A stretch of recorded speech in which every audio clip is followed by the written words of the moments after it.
विफाक पंजाब में MWM और KPK में जमात इस्लामी का प्लेटफॉर्म इस्तेमाल किया जाएगा। शहजाद, आप कहिएगा, रिजर्व सीट्स के लिए ऑब्वियसली लिया जा रहा है, वैसे भी उनके इत्तेहादी हैं MWM। जी बिल्कुल रिजर्व सीट्स के लिए ही इत्तेहाद किया जा रहा है, और बल्कि इत्तेहाद नहीं होगा।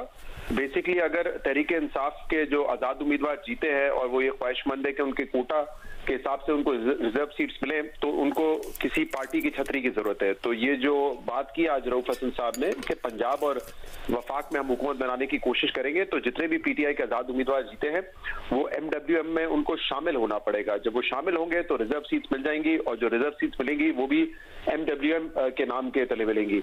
लेकिन सरप्राइजिंग ये है कि 3 दिन पहले मैं और शाहजेब खानजादा साहब लोग बैठे हुए थे और हमने जो है इंटरव्यू किया था रऊफ हसन साहब का। उस दिन रऊफ हसन साहब ने कहा था कि MWM जो है वो रूल आउट है, क्योंकि उनके पास रिजर्व सीट्स की कोई लिस्ट नहीं थी। तो वो उन्होंने कहा था कि रूल आउट है, लेकिन अब शायद कोई ऐसा कानूनी रास्ता इन्होंने निकाल लिया हो जिसकी बुनियाद पर ये रिजर्व जो सीट्स हैं खवातीन की, और वो जमा करवा सके इलेक्शन कमीशन ऑफ पाकिस्तान को। तो उस वक्त उनका ये मौकिफ था। तो जरूरत है तहरीक इंसाफ किसी पार्टी को ज्वाइन करके ही रिजर्व सीट हासिल कर सकती है, लेकिन फिर भी मुझे लगता है कि वफाक में हुकूमत बनाना मुश्किल होगा, क्योंकि इनके पास जो नंबर्स है वो 92 इनको जरूरत होगी तकरीबन 40 और कैंडिडेट्स की, जो इनके पास नहीं है। और ये लोग तहरीक इंसाफ ऐलान कर चुकी है कि ना हम पीपल्स पार्टी के साथ बात करेंगे, ना MQM, ना ही PMLN, which is very obvious कि PMLN के साथ तो बात नहीं हो सकती इस मामले पे। तो कोalition गवर्नमेंट वो बनाना नहीं चाहते, तो वफाक में इनकी हुकूमत आना तो नामुमकिन है। और इसी तरीके से पंजाब में, क्योंकि अगर इंडिपेंडेंट्स जो जीते हैं उसमें से आप वो इंडिपेंडेंट्स माइनस कर दें जिनको PTI की सपोर्ट हासिल नहीं थी, तो फिर तो इनके पास उतने नंबर नहीं बनते कि अपनी पंजाब में हुकूमत बना सके। बहरहाल जो नंबर इनके पास खैबर पख्तूनख्वा में, जहां ये जमात इस्लामी के साथ इत्तेहाद करने जा रहे हैं, वहां इनके नंबर पूरे हैं, वहां ये हुकूमत बना लेंगे। और इसीलिए आज अली अमीन गंडापुर के नाम का ऐलान भी कर दिया है। और मैं अभी सुन रहा था शाहजेब खानजादा को, ये बात दुरुस्त है कि रिजर्वेशन हैं लोगों की।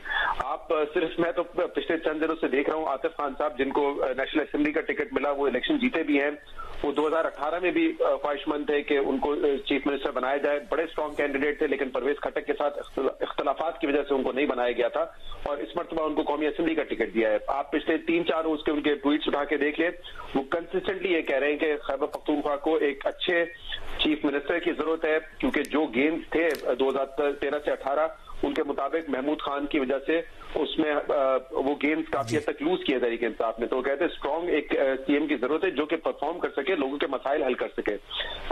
तो आई डोंट नो अब इस पर उनका क्या रद्द-ए-अमल होगा कि क्या वो इस मुतमईन होंगे या नहीं होंगे, लेकिन कंसर्न्स शो किए जा रहे थे। लेकिन आप देखें, अभी मैं शहजाद अकबर साहब जो इमरान खान के एडवाइजर थे, उनका एक ट्वीट है जिसमें वो ये कह रहे हैं कि इमरान खान का मुकाबला अगर तालीम याफ्ता मुहज़्ज़ब तबके से होता तो जरूर वो किसी प्रोफेसर को लगाते, लेकिन क्योंकि उनका मुकाबला जो है वो, उनकी जंग जो है वो बदमाशों के साथ है, इसलिए गंडापुर साहब को लगाया है। तो मेरे ख्याल से ये ट्वीट बड़ा वाजे कर देता है कि फोकस जो है वो परफॉर्मेंस पे नहीं है।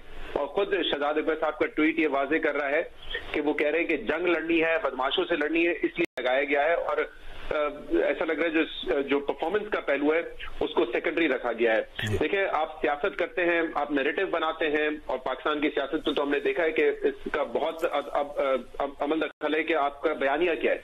तो आप हुकूमत तो बना लेते हैं, लेकिन जब हुकूमत बन जाए तो मेरे ख्याल से हिकमत यही होनी चाहिए कि आप बेस्ट पॉसिबल शख्स को तैनात करें ताकि गवर्नेंस बेहतर हो, जो विल ऑफ द पीपल है, जो मैंडेट है, उसको रिस्पेक्ट करो और परफॉर्म करें। क्योंकि इस वक्त पाकिस्तान के मसाइल तो हमारे सामने है।